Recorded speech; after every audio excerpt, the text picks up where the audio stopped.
یہ کلچر پہلے بھی تھا، بہت سارے شاعر، بہت سارے لوگ اس پہ بات کرتے تھے، لیکن مجھے لگتا ہے کہ آج جو ہے یہ ذرا بات زیادہ بڑھ گئی ہے کہ میں ایک سیلف میڈ شخص ہوں،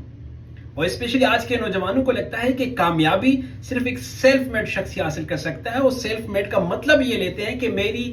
پوری دنیا جو ہے باقی میرے پیچھے پڑی ہوئی ہے، انہوں نے میرے لیے جو ہے وہ رکاوٹیں کھڑی کی ہوئی ہیں، انہوں نے میرے لیے مشکلات پیدا کرنی ہے، اور میں اپنے خاندان سے، رشتہ داروں سے، سب لوگوں سے بھاگ کر میں اکیلے کامیاب ہو جاؤں گا۔ اور زیادہ تر یہ انفلوئنس جو ہے وہ جو آج کل کے جو ریپ سانگز ہیں ان سے آ رہا ہے کہ ساری دنیا مجھے میرے لیے کر رہی تھی پیدا مشکلیں، میں نے چھوڑا ہے ان کو، میں گھر والوں کو چھوڑ کے پیچھے آیا ہوں اور کر رہا ہوں حاصل کامیابیاں۔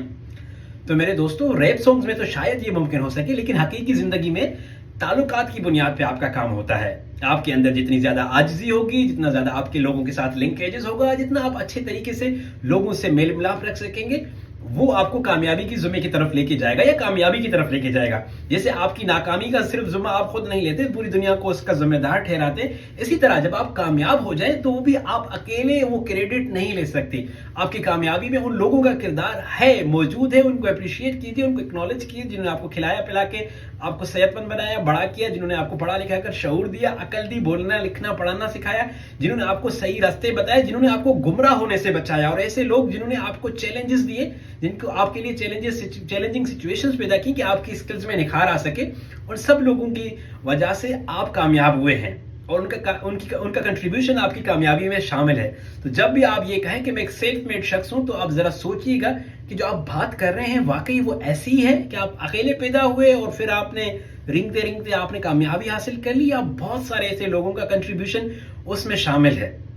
تو اگر آپ اللہ کرے آپ کامیاب ہو جائیں، لیکن اگر آپ کامیاب ہو بھی گئے تو آپ اکیلے جب کامیابی کی منزل پر پہنچیں گے تو آپ کے لیے وہاں پہ کوئی تالیاں بجانے والا، کوئی آپ کو سیلیبریٹ کرنے والا، یا آپ کے ساتھ کوئی خوشیاں نبھانے والا یا خوشیاں منانے والا نہیں ہوگا۔ تو لوگوں کے ساتھ اپنا تعلق ضرور قائم رکھیں۔ لوگوں کی مجبوریاں ہو سکتی ہیں، ان کے حالات ہو سکتی ہیں، لیکن جب آپ کامیاب ہو جائیں تو لوگوں کو مت بھولیے جن لوگوں کا کنٹریبیوشن آپ کی زندگی میں شامل ہے۔ کہتے ہیں do not go alone at the top, if you go alone at the top there would be nobody to celebrate with you. اپنا بہت سارا خیال رکھیے گا، شکریہ۔